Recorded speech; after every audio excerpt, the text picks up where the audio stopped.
we live? We are live. We are live. Live in the studio. Welcome everyone to episode 15 of Flooded Cinema. I'm joined today by Rotten Fucker, also known as at Ayaka88 on Twitter. Say hello. Yes, sir. Hello. And you're back. You're back for your second taste of the show. What did you think of this double feature? These two movies, just in general. I had my doubts about them, but I really like them now. They're both just great movies in general. Yeah, and we'll save the connection between these two films until we discuss Last Action Hero, I think. Um, but I think we'll start with the Seventh Seal. So Seventh Seal. Oh, I should have had this already pulled up. It's Ingmar Bergman film, Swedish director, and it came out in 1957. And it is this film in Swedish, correct? Yes. I And believe so. so we have a Swedish speaker here with us today. So I'm curious, what did you think of the Seventh Seal? Uh, well, first of all, I couldn't find a stream that was in Swedish, so it kind of ruins the whole point almost. Oh, but it was a good movie either way. That's pretty I mean, funny. I could see them speak Swedish with their lips and stuff, so it almost felt real.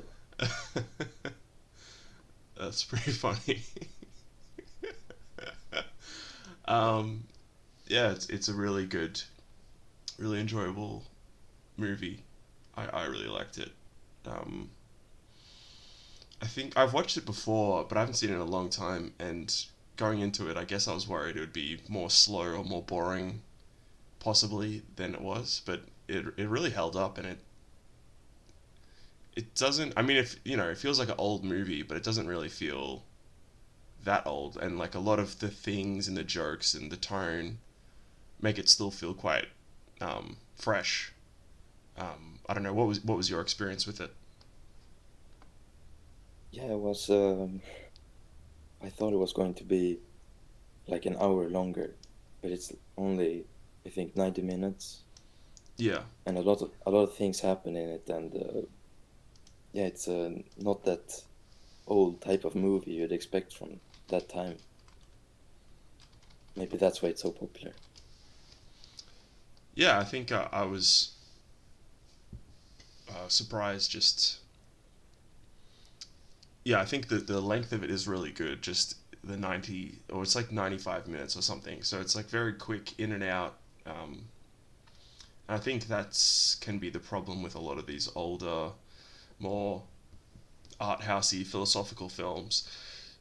Is that yeah, they're like 2 hours plus, and it's you really have to set aside a lot of time to sort of digest the film. Whereas this is, there's a lot going on in terms of the themes and the ideas, but because of its length, and there's a surprising amount of comedy as well in it, which a lot of it Yeah, is a bit dated, but a lot of it is still quite funny.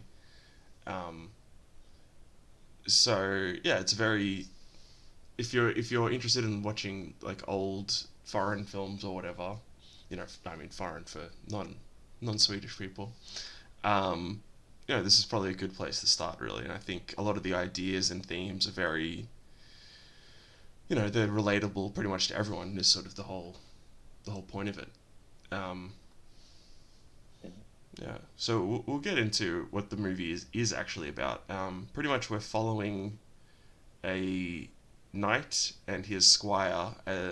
They're returning to their homeland after the Crusades are done, and there's the plague. The Black Plague is going on, and a lot of people think it's the end of the world.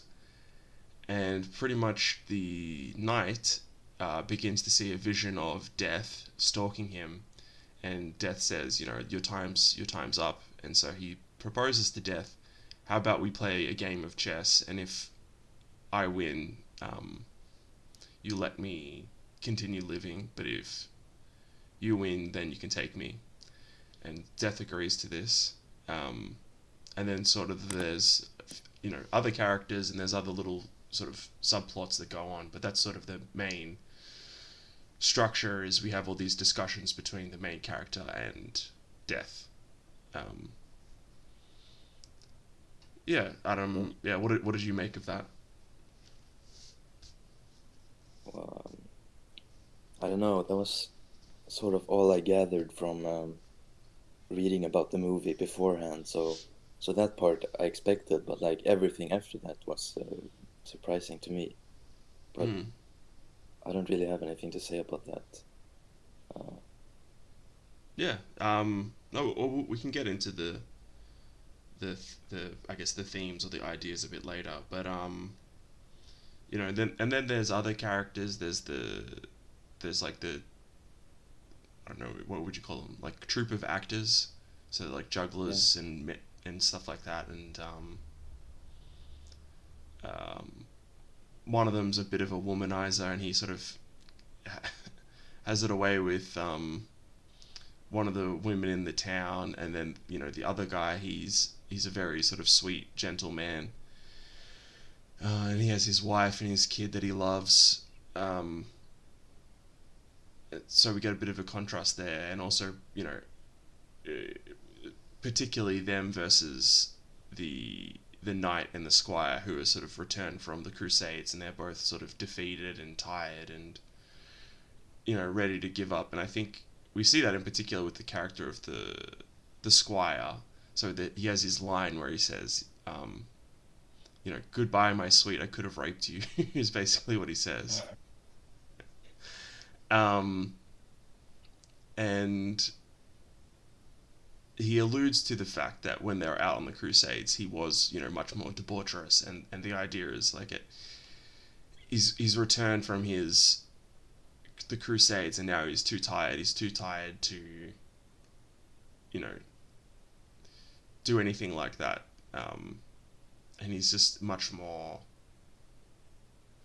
despite the fact that he sings songs about, sleeping with women and stuff like that. At this point, he doesn't actually really care, or he's just, yeah, he's over that sort of thing in life. Um, and I think the movie does a really good job of these the knight, particularly the knight and the squire, like Jean and what's the main guy's name again? Um, um, was like Antonius. yes, and the movie does a good job of having these characters that are sort of, they're not super old. They're like middle aged, but you can see that they're quite weary of the world and um,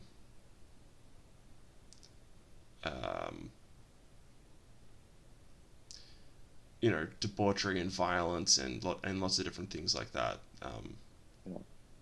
Which I really liked, and I guess we can touch on some of the acting now, and the standouts are obviously the main knight Antonius and Death. Um, Yeah. what did you think of the character of Death, like the performance, and also sort of this personification of this more abstract force or thing in the world? Um, well, firstly, I did made the same note as you did. Like you said, Antonius and Death really stood out. I thought they were the most likable and almost the best actors. But Death, yeah, that was a cool concept. I thought he was pretty likable because he wasn't like supposed to be Satan. I Mm. think I think he was just the concept of death. So in a way, he wasn't really like. I mean, he was a character, but he was more like you could just see him as death. Like when someone dies, death Mm. kills them. So Yeah. I think they just made death into a person, and they did that really well. Mm. And yeah, I think that's exactly what sort of works about it, is that he is completely neutral. Um, he's not there as an agent of evil or good. It's just like he just is. And I think at one point, what does he say? He says, "I have no secrets." Is sort of like the line he says towards the end, like implying, um, Yeah, there he is just there is no secret, like, about what he is. Like, death is just death, basically. And it's, yeah, yeah, this, obviously, the yeah, movie is very much about the inevitability of death, for everyone. And they talk about the dance macabre, which is like this, um, idea. I think it's like a Western Europe medieval idea of the fact that, when everyone dies, or everyone's made, like, death is the great equalizer. When we die, yeah, kings will be dancing with, beggars, because everyone has to die. And so I think we get that as well, just in the movie, just because, we've got the knight hanging out with these other characters, and they're all stalked by death, basically. yeah. They're all kind of uniting because they're all in the same mindset, I guess. They Mm. all believe strongly that they will all die. So yeah, Mm. Um, but I think, yeah, just to talk about, I guess, like, death as a character in the film rather than sort of the thematic idea. I think, yeah, his portrayal is really good, and it's an interesting character because, and like, this is the sort of movie where it's been parodied and sort of referenced so many times in other bits of media that,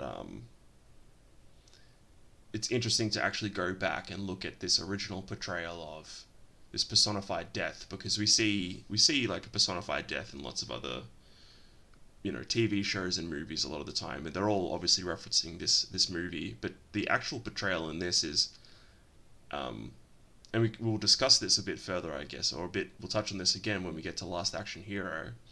Um, but in this movie, he doesn't come across as necessarily, um, malicious or anything like that. Like, he just seems like he's got a bit of a sense of humor, and he, like, tricks the main character, but he's still, um, he is likable, and that's sort of the weird thing. Like, and he's not, yeah, yeah, villainous necessarily, which I find, yeah, really interesting portrayal.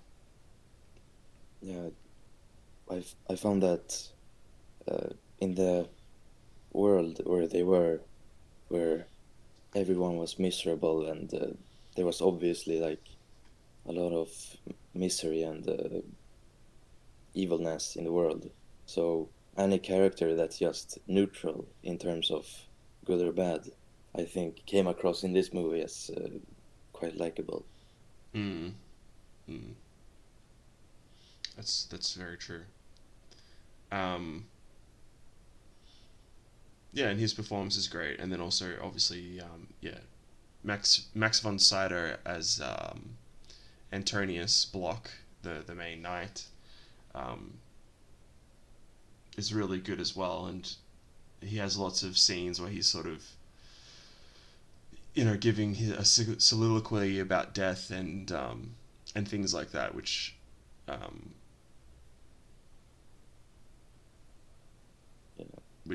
Yeah, they're really good scenes, and there's, lots of different ideas that he's talking about with death and things like that. So,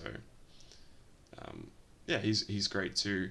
And also, just touching on, I guess, the production in general, it's not really like, you wouldn't call it a period piece, because, obviously the costumes aren't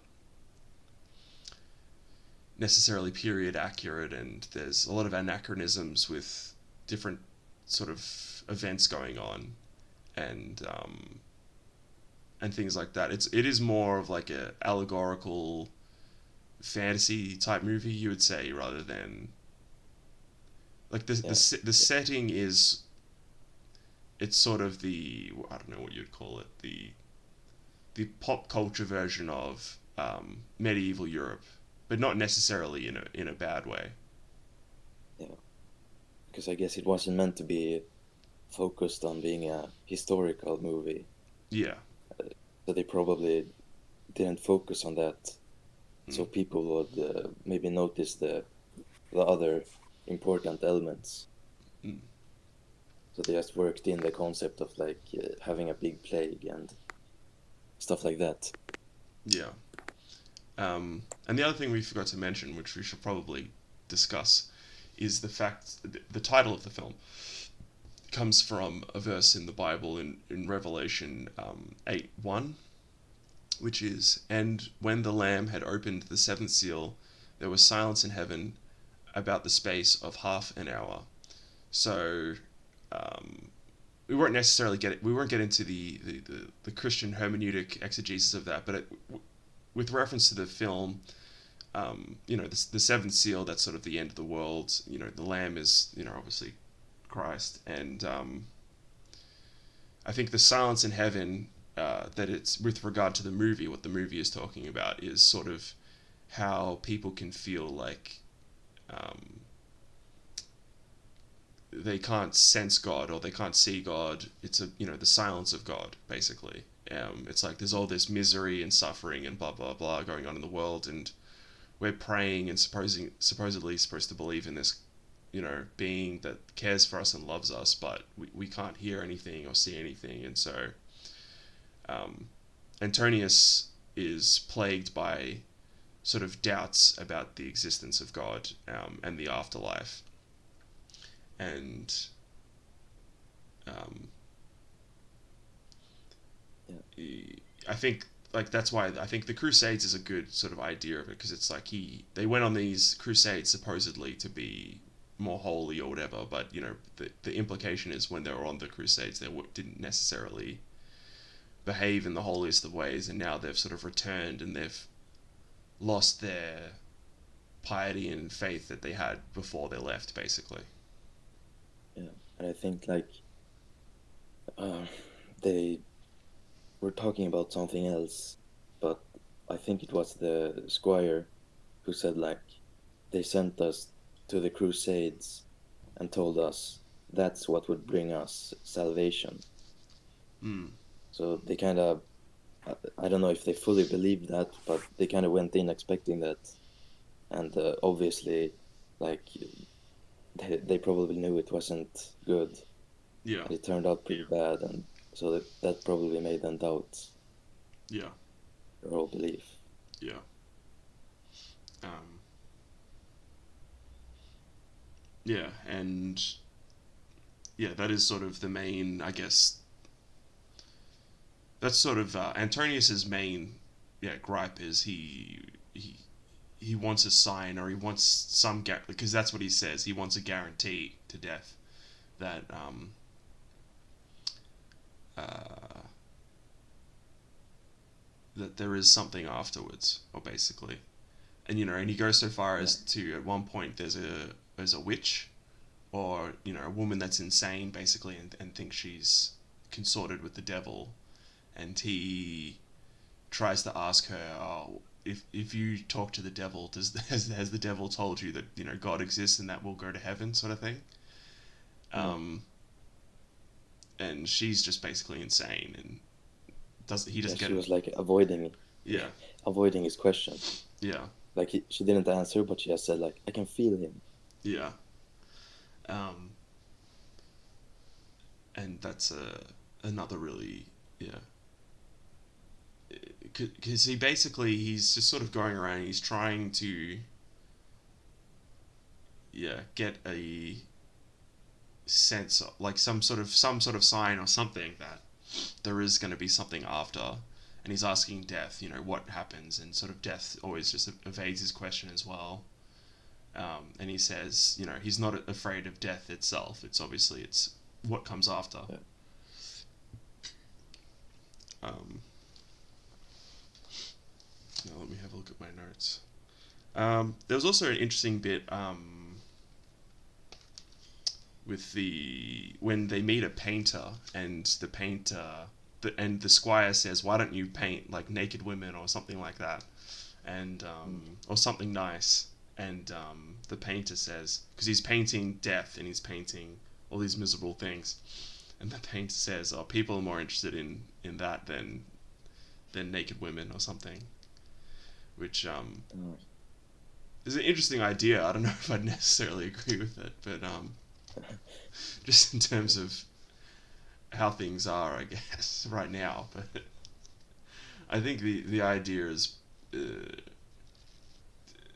people are more plagued at the end of the day, I guess, by existential questions than maybe their passions. But Yeah, and at the time with the plague, they were like yeah, in particular, yeah. all worrying about hell, and I guess, and there was one point, I don't know if what kind of people, if they were like priests or just holy men, Yeah, the and there was one of them who was like, he almost preached to them, but all he said was like, basically, you're all damned, you're all going to hell.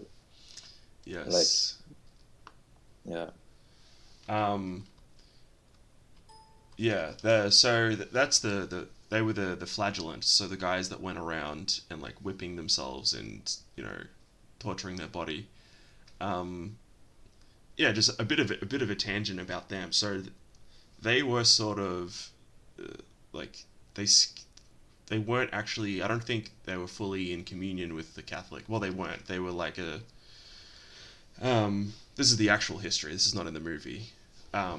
They uh, were like they weren't happy with the Pope, and they thought the Black Plague was the end of the world and was like a punishment for whatever the Pope or whatever the Pope was doing or something along those lines. I haven't read about this in a while, but and but they were crazy. Like they ran through the streets like killing people, and um, they were they were influenced by this guy Joachim of Fiore, who was like this. Um,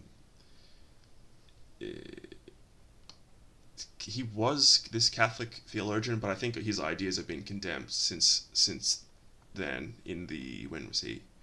The 12th century, and so he wrote about um, millennialism and stuff like that. But we won't get too far into theology stuff today. But anyway, just a bit of point of history.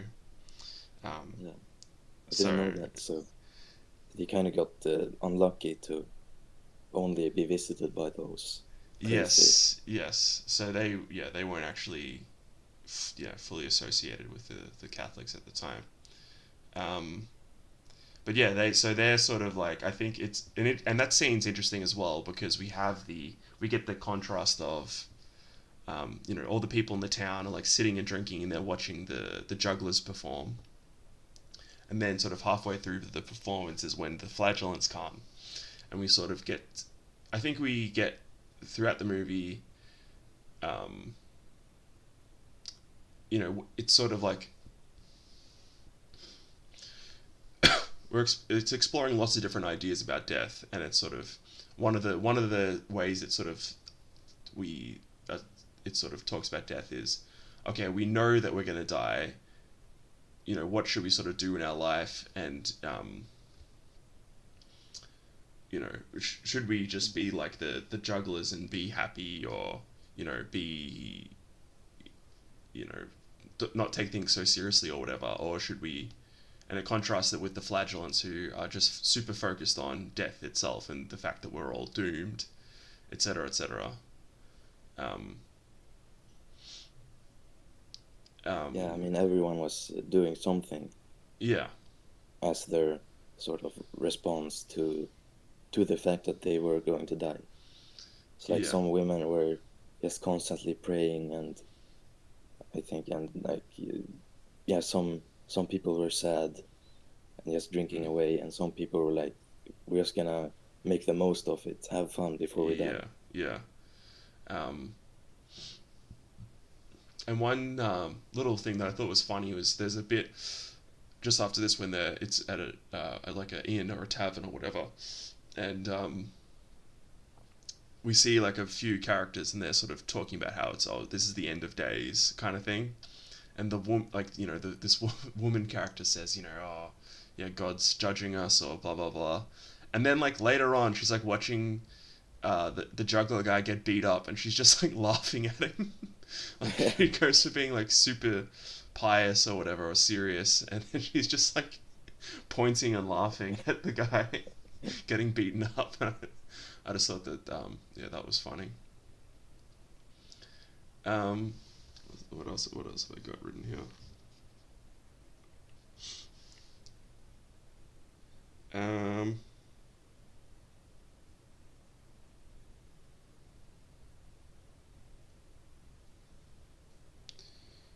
so there's also the idea. Antonius talks about how he wants to do one good act, or he wants to do one good thing before he dies. Oh, Um, but does he ever really sort of end up doing that one good thing? I guess he like gives that woman water before she gets killed, but yeah, I didn't really see any particularly good act. I mean, he was nice mm, to people, but yeah. he was sort of neutral. Like, Mm, if he was more of a hero, I guess he would have like maybe saved that woman from being burned at the stake. yeah. Um, yeah, it doesn't. I wasn't really sure what that was about, but yeah, I guess we can also talk about the chess game itself, because I don't think we really mentioned that. So, yeah, throughout the film, it's sort of like we get scenes of what's happening in the world, and then we'll have a scene between the knight and death, and they're sort of having a philosophical conversation while they're playing chess. And I think Yeah, just as like the structure of the film,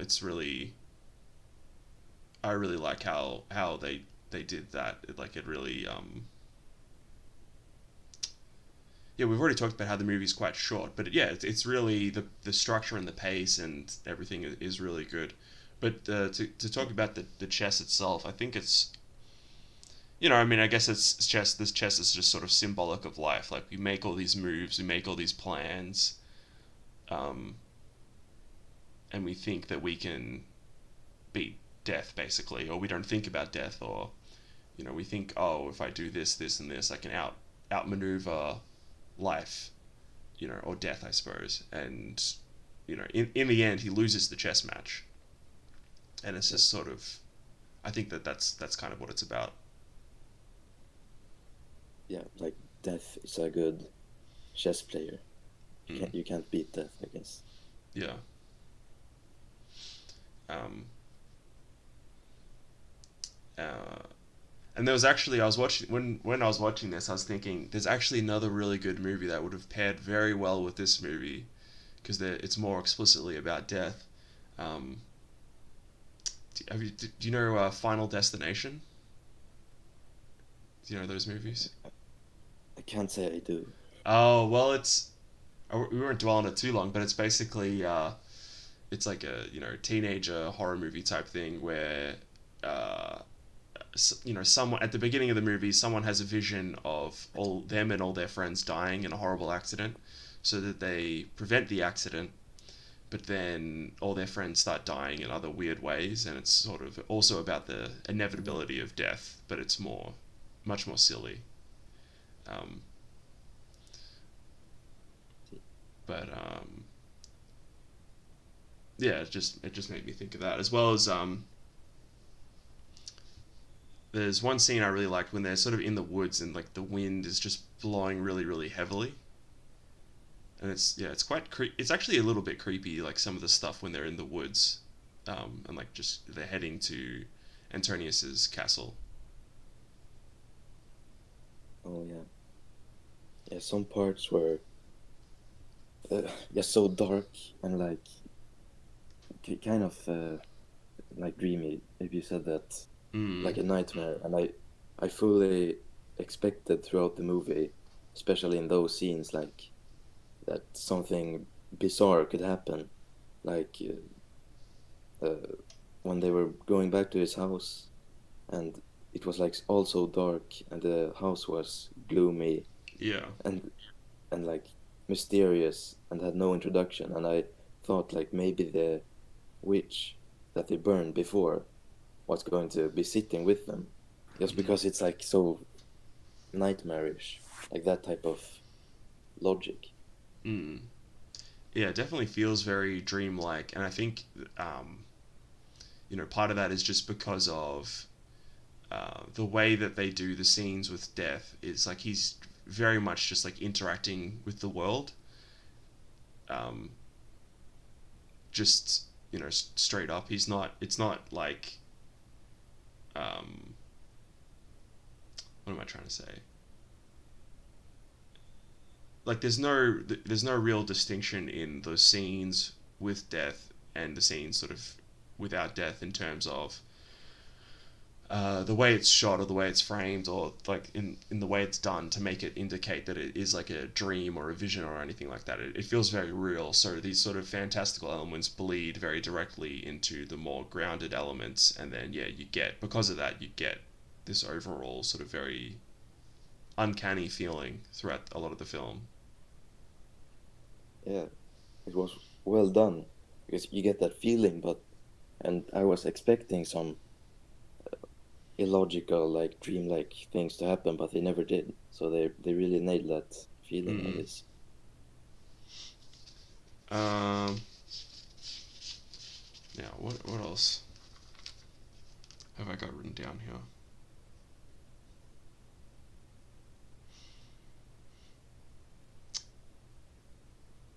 Uh, do you have anything else? Anything other ideas or things that you wanted to bring up? Uh, I mean, nothing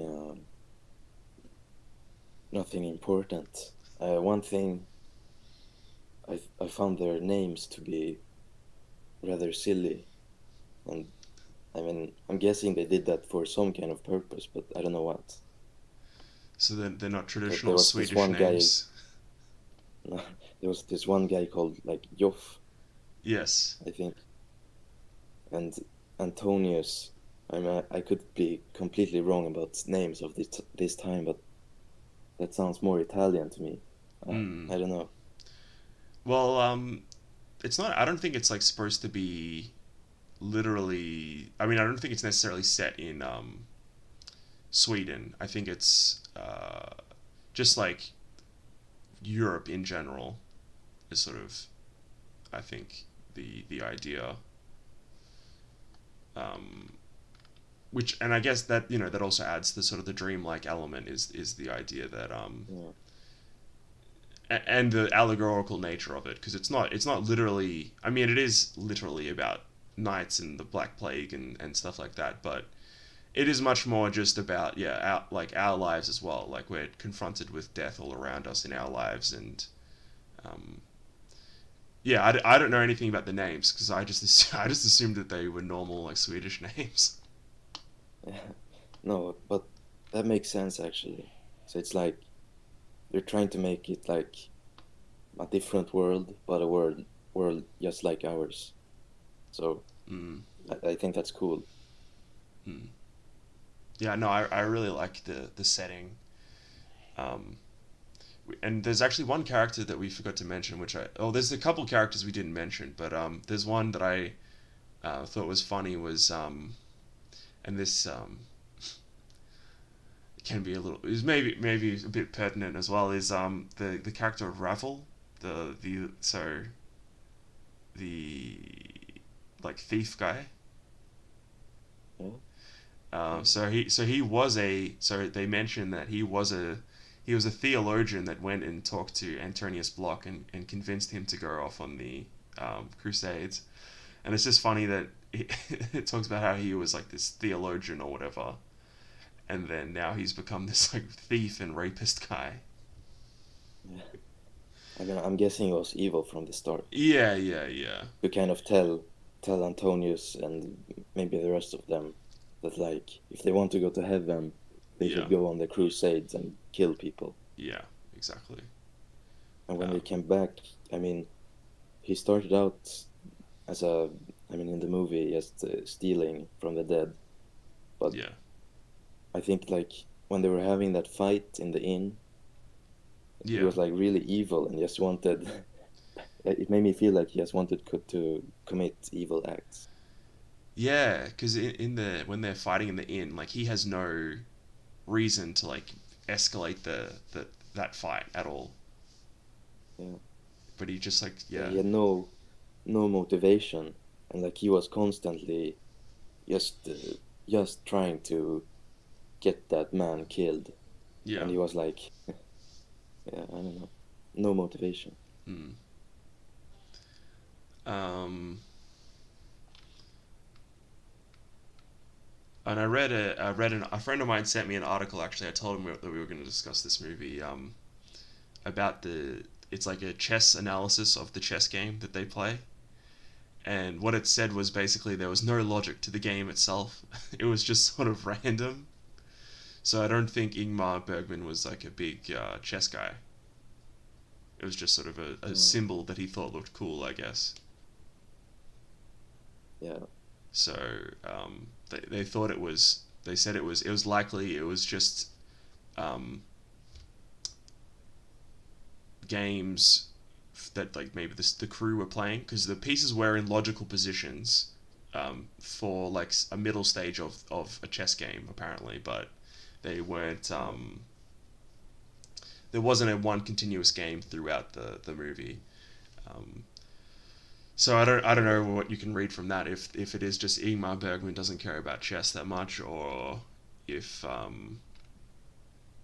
there is some sort of we could maybe read into it that I don't know it is supposed to add to the dreamlike element of it, but I just thought that was interesting. yeah. Um,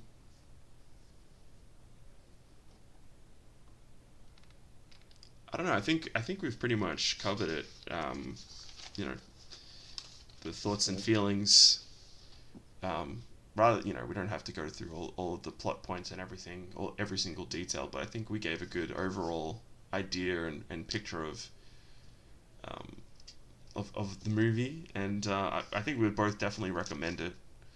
It is Yeah, sure. short. It's short. And there's a lot of interesting ideas there about faith and death, etc.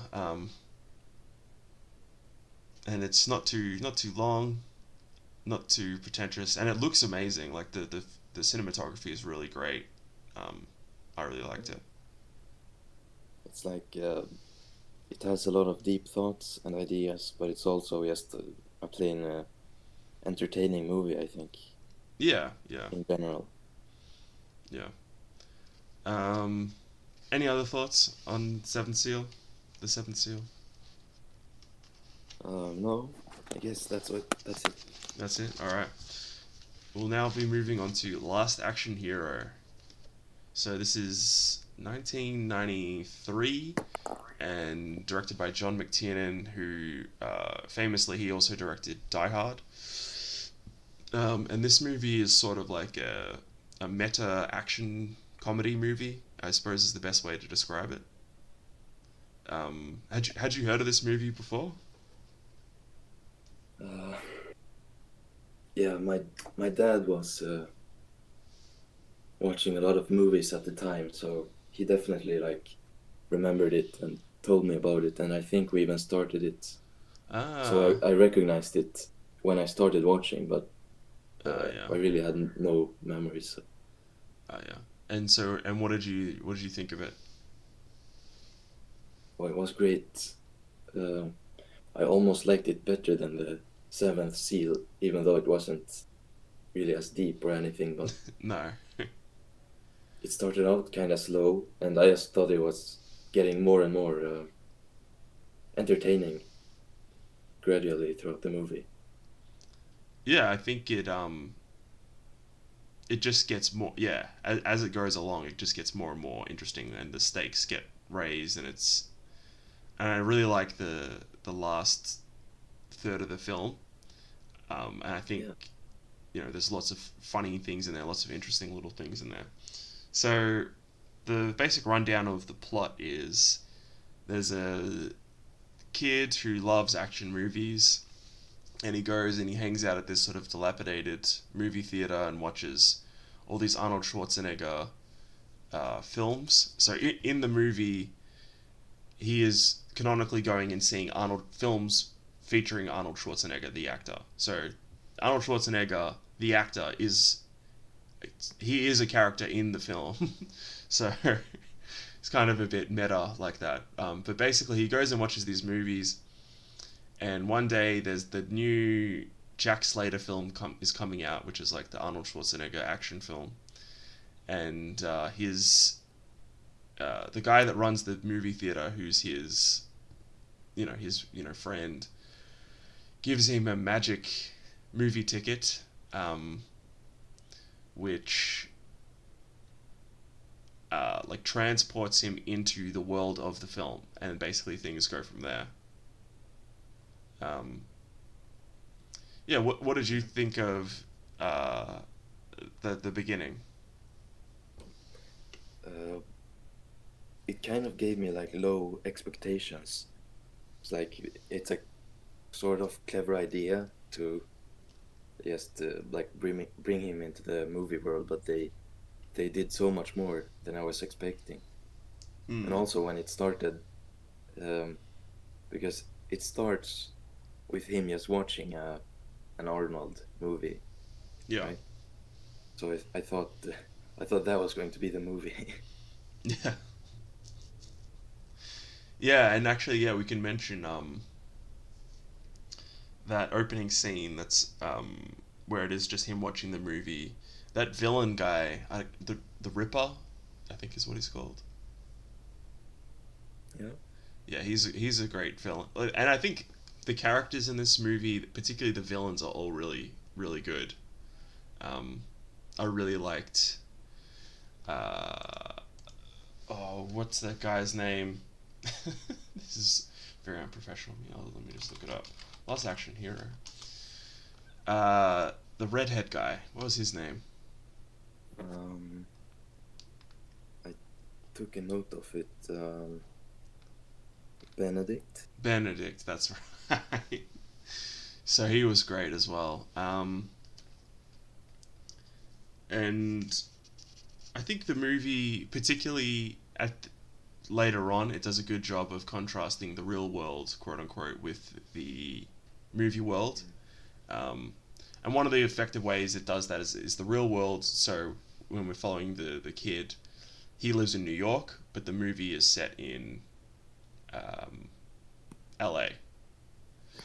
Um, so we get sort of the contrast of the cities, and also when you're in the movie world, everything is brightly lit. Everything, uh, when they're in the world of the movie, everything is extremely over the top. There's big explosions, like cars just explode for no reason, which is very funny. And they go to the police station, and I love all the scenes in the police station. Um, Oh, yeah, that's yeah, they're really good, and the chief is good. So there's like a stereotypical police chief guy who's just yells the whole time. He yells so loud that it breaks the glass of his office, which I thought was funny. Like, I think literally every scene with the chief, the glass in his office gets broken one way or another. Either someone punching it or something. yeah. That was like the most almost the most bizarre place in the movie. So there Mm. was like the chief, and they were like sort of introducing some cops sort of in the background, and one was just called like the Jew. It Oh, was like the rabbi.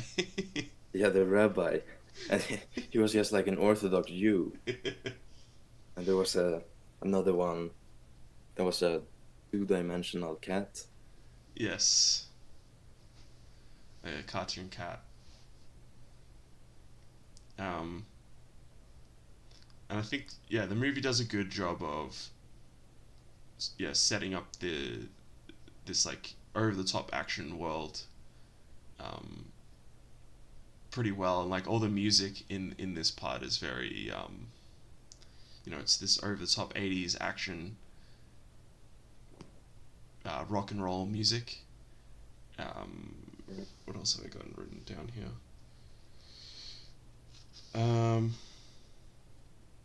Oh yeah, and the one thing I really like is the whole time is so Danny the kid is trying to convince Arnold Schwarzenegger. So he's in the film talking to Jack Slater, the character, um, in the movie dimension or whatever, and he keeps trying to convince him that they're inside a movie, which I thought was which was funny.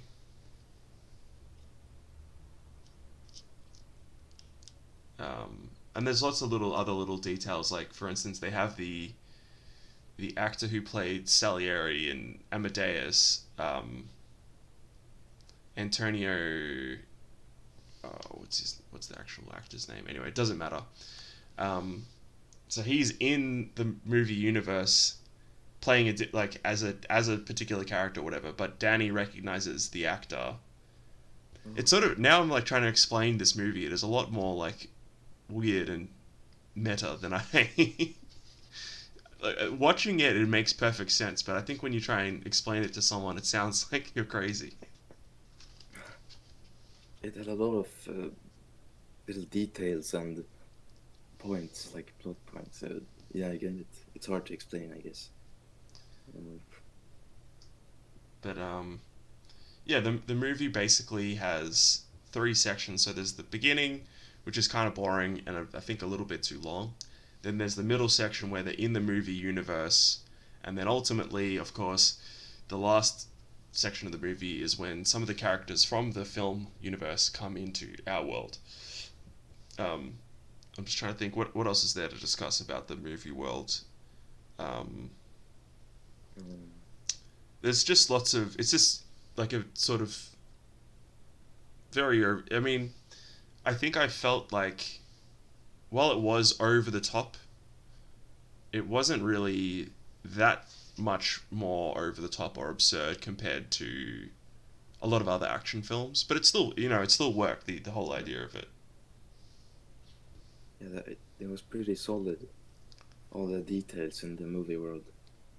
And one thing about the difference, so kind of jumping ahead, but when the kid and Arnold, or what was his name? Jack Slater. Yeah, when the kid and Jack go back to the real world, it's like Jack was listening to music, and it wasn't action music. Yes. And he liked it. And the kid was like worried and was like, "You're a wimp now." Because he was like, he liked the music. He like had a normal talk with a female for the first time. Yes. Yeah. Like just being in the real world turned him into a wimp.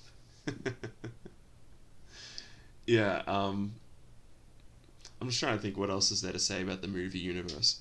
I feel like it was maybe a little bit too long, the movie universe stuff. Like maybe they could have condensed it a little bit, because the middle section of the movie is basically like a whole movie itself. I think you basically go through all of the, I guess, which is what they wanted to do.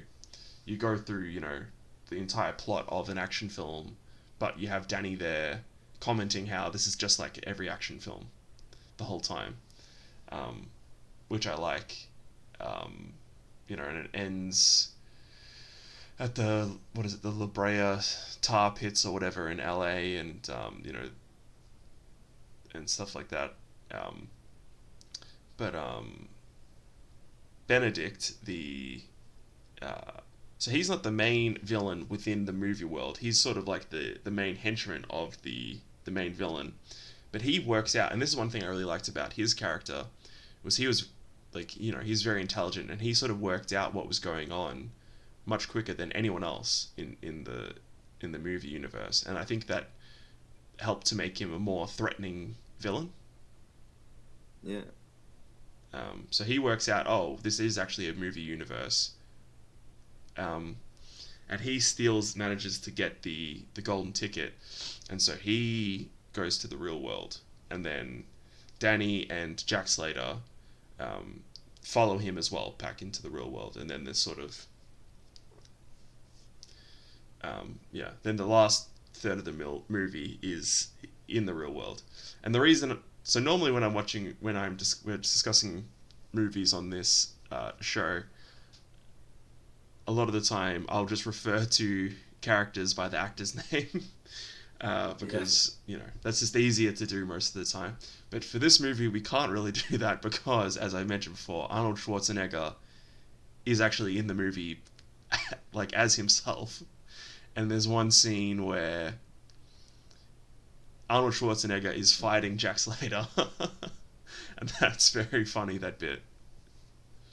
Yeah, and like Jack Slater was like disappointed in the real him, and he said like, "I don't like you." He said something like. Yeah, like so. Jack Slater. The real Arnold, yeah. The real Arnold just wanted like. He thought he was like a great. What's it called? Like. Oh, look-alike. Yeah, look-alike. He was like being nice and trying to like get his number or something. Yeah. That's funny. Yeah, that's really, and I like the way that Arnold Schwarzenegger is portrayed in the film. Like he's making fun of himself as being this sort of like greedy, not necessarily greedy, but like very much always focused on, doing deals, and he's talking about his restaurants and talking about his other things, like trying to sell stuff, which I thought was funny. Comparing that with the Jack Slater character.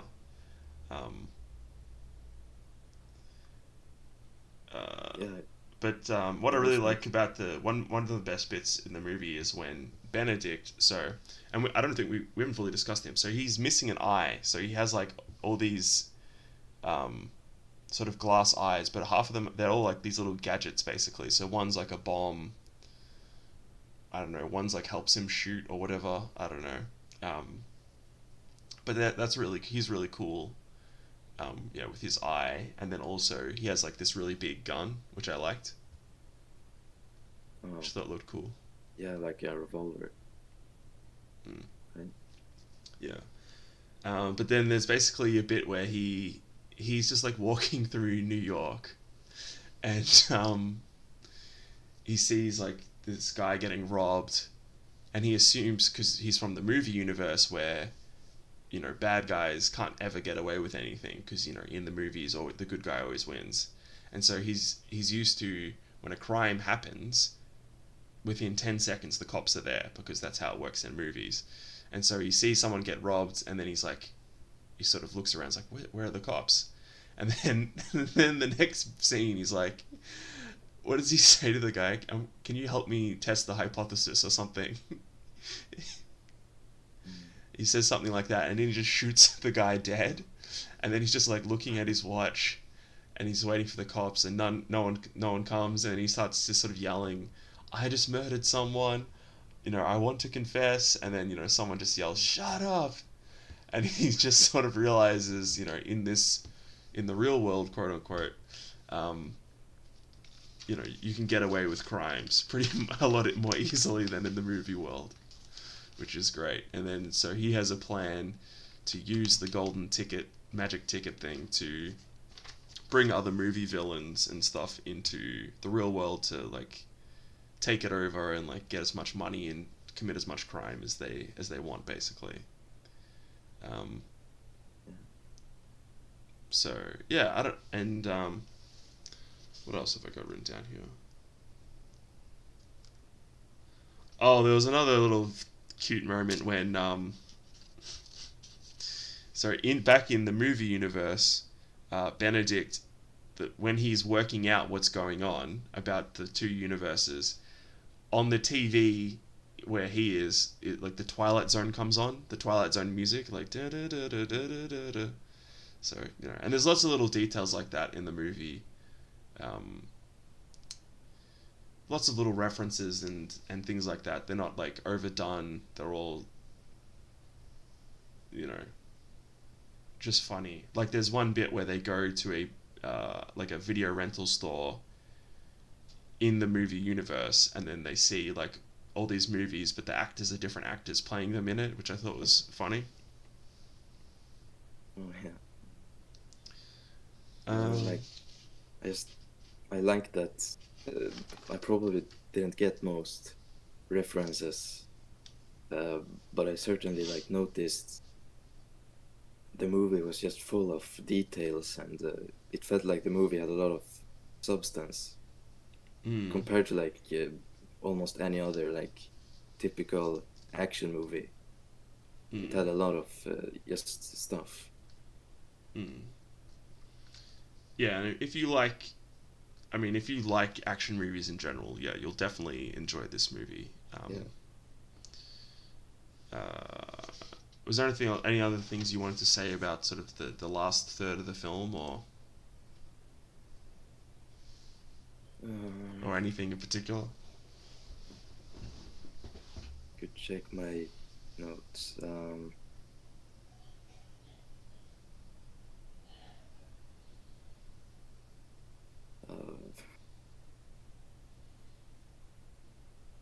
I don't know. I don't think so. Or I'm guessing you're going to get to the connection to. Yes, yes. Yeah.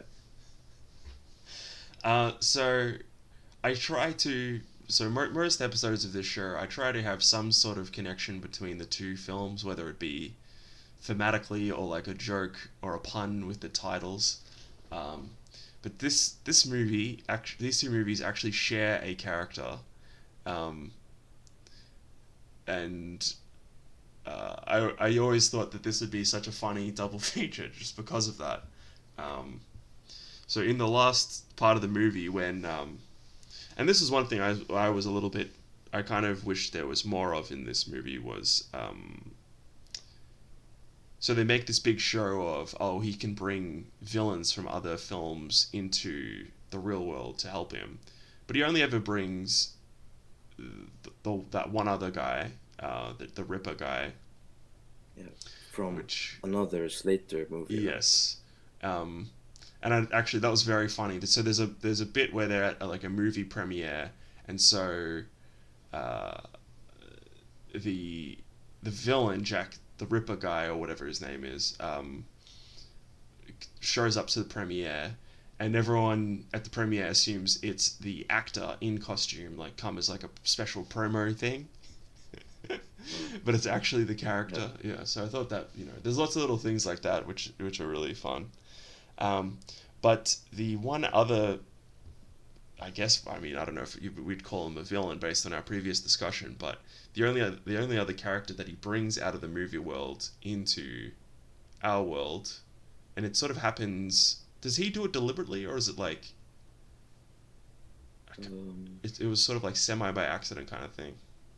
yeah, I think it was an accident.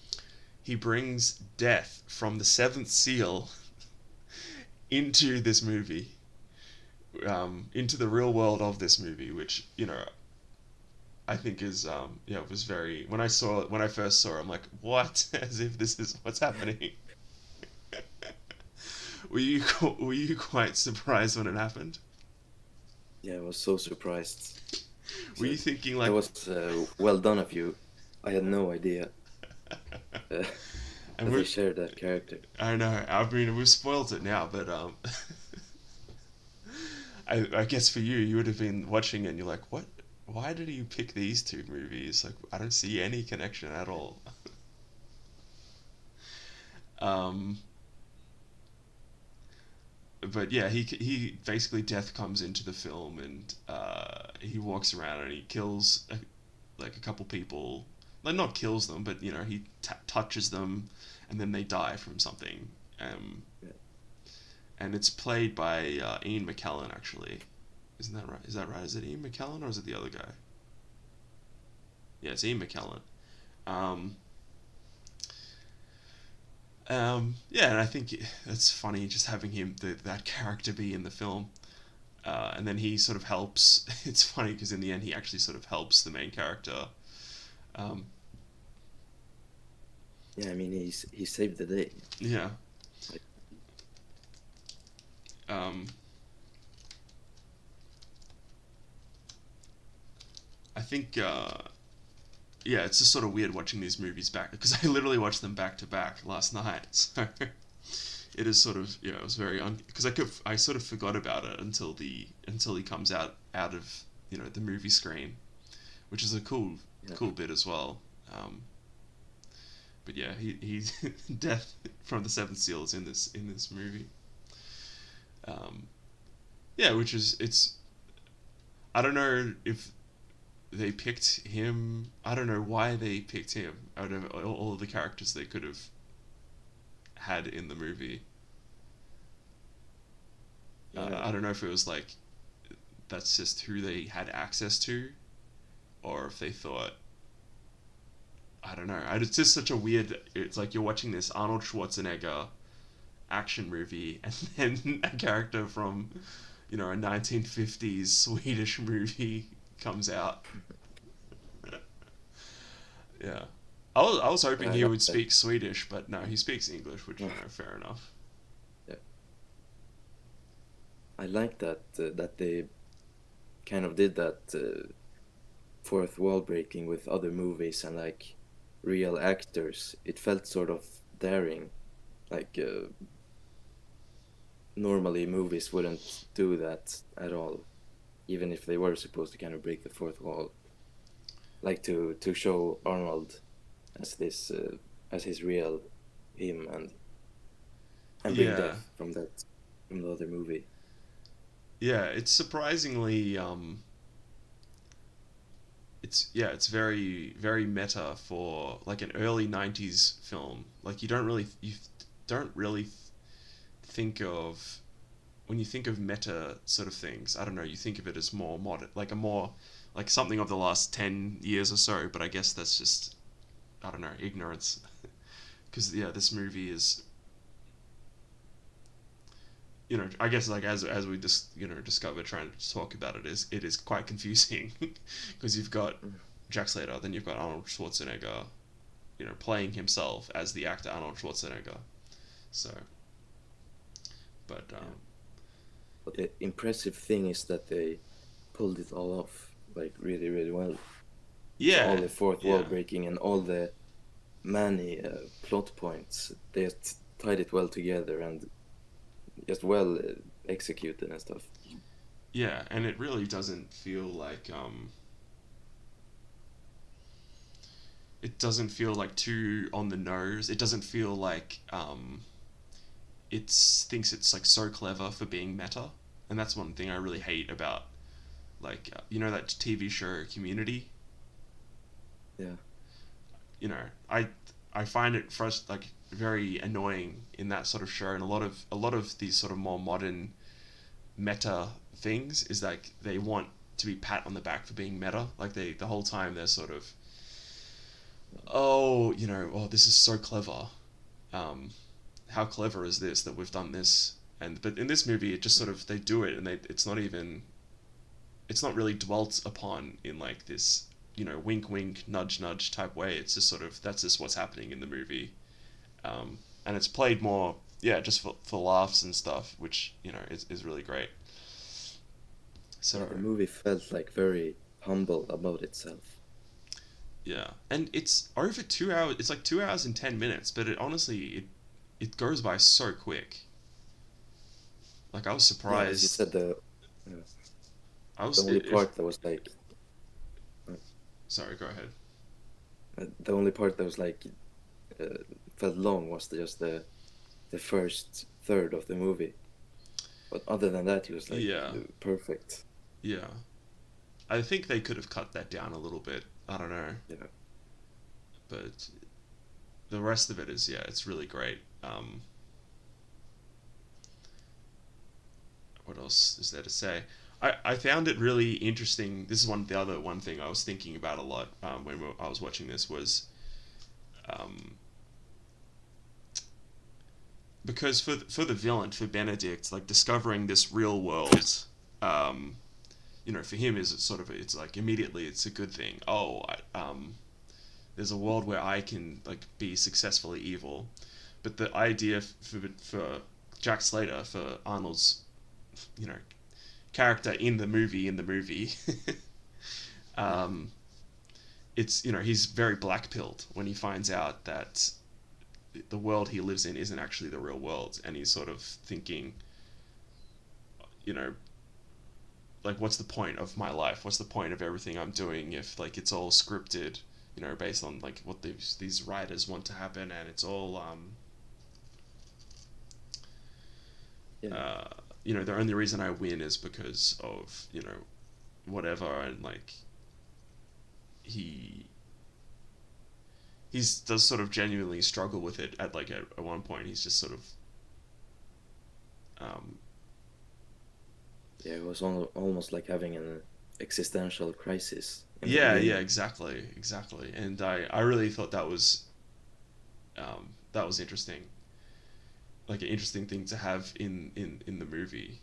And I think yeah, he really resolves it when he meets the actor Arnold Schwarzenegger in the film, because I think at that point he sort of like realizes, or maybe he sort of thinks to himself, okay, well, I don't have any interest in being part of this world or whatever. I can just sort of be in my own world.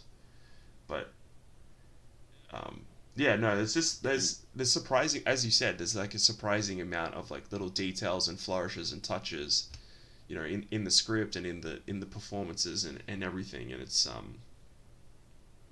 yeah, it's a really good movie, really solid movie. Yeah, I just like that Jack uh, came to terms with the fact that he was written by Hollywood writers.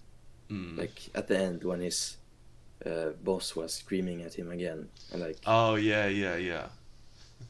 and he was like just screamed back. I was like, you're just written to be annoying by a Hollywood writer. I Yeah, don't care anymore. I'm the hero. yeah. Um,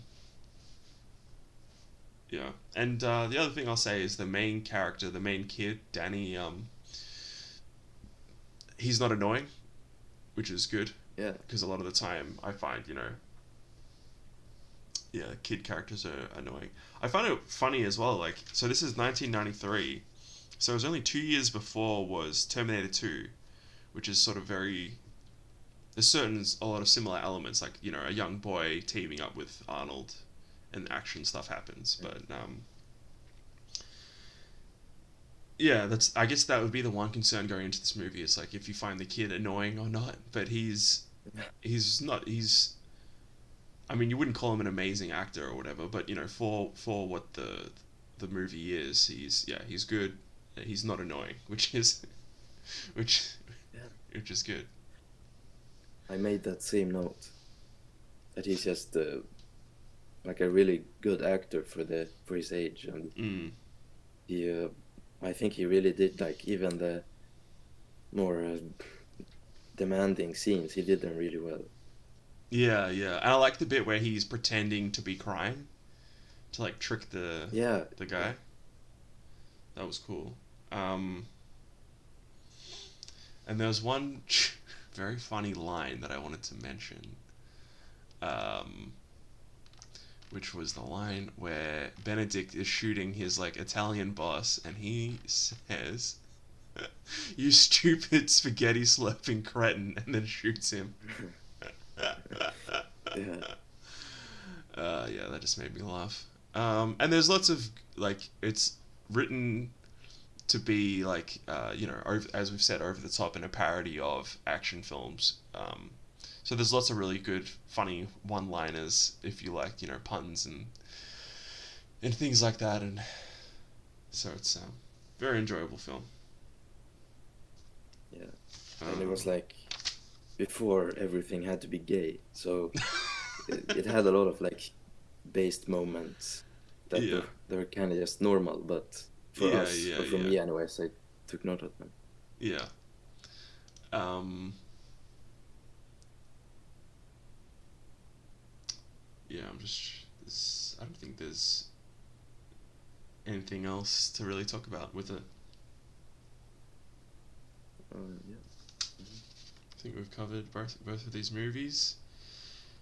Both really good movies today. Both really good Yeah. movies. So could be would be a very interesting double feature. Watching them back to back. I suppose I can recommend that, but yeah, definitely recommend both of these movies. Um, yeah, Seventh Seal is not as you might look at it or you might hear our discussion about it and it might because we didn't really I don't think we didn't really talk too much about the comedic elements, but that's fine. We were talking more about the more the deeper ideas.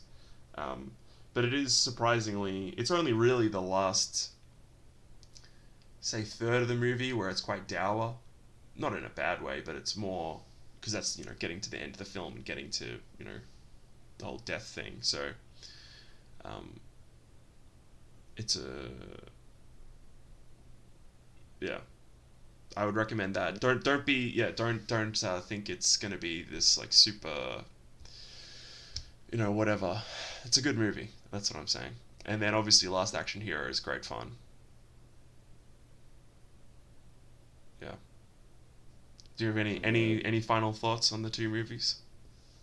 Yeah, I mean, I assumed they were going to be good movies, but I kind of went in with low expectations, and they really both surprised me in their own ways. Mm. And what's crazy about Last Action Hero is like it actually got very mediocre reviews at the time. It Oh yeah, really? yeah, it's on Rotten Tomatoes it's got 40%. So I don't know. Um, not that I care what these online critics say or anything, but it is interesting. Like going back to these, that's what I think one thing I've discovered is all the time. Sometimes when you go back to these sort of movies that had middling or bad reviews from a couple decades ago, um, in retrospect to modern movies, they're just amazing. Yeah. um, I mean, maybe people were just upset that it was like a parody of things they still liked, like the action yeah, stuff. I don't know. It apparently it came out like I think a week or two after Jurassic Park, so pretty much. So this is crazy actually, because on the last episode I did Super Mario Brothers, which came out a week before Jurassic Park, the original Jurassic Park, I think, a week or two before, and this came out a week or two after. So it's interesting. Anyway, just discussed two movies that came out within a month of each other. Anyway, um, yeah, I have no idea why it wasn't more successful, but yeah, we recommend both these movies. Um, make sure to subscribe. Make sure to share. Tell everyone about this show, Flooded Cinema. Make sure to follow at Ayeka88 on Twitter. I don't know. Any closing thoughts? No, not really. Thanks for having me on, That's all good, man. putting up with me. Next time we'll have to do another Swedish movie. You can actually watch in Swedish. No, thank you so much for coming on, and thank you everyone who sort of tuned in and out throughout the stream, and we'll listen to this after it's uploaded and actually posted to the channel. Yeah, this was a good episode. It's nice to do two great movies for once. Yeah, you've been lucky. You've been lucky. The two times I've had you on, it's just been all good movies. I'm gonna have to pick a crappy movie next time to force you to sit through. Yeah, uh, for sure. But it's been really fun. Yeah. I watched them both today as well, like Ah, right okay. after each other. Oh, that works So out well. I was kind of expecting like 5 hours of just watching movies and like taking some notes to be boring, but Yeah. uh, frankly, it was a good way to spend my day. Yeah, yeah, yeah. Honestly, yeah, they were both great movies. All right, I think we've given our closing thoughts about 5 times at this point, so I'm going to close the Yeah. stream out. Yeah, bye bye.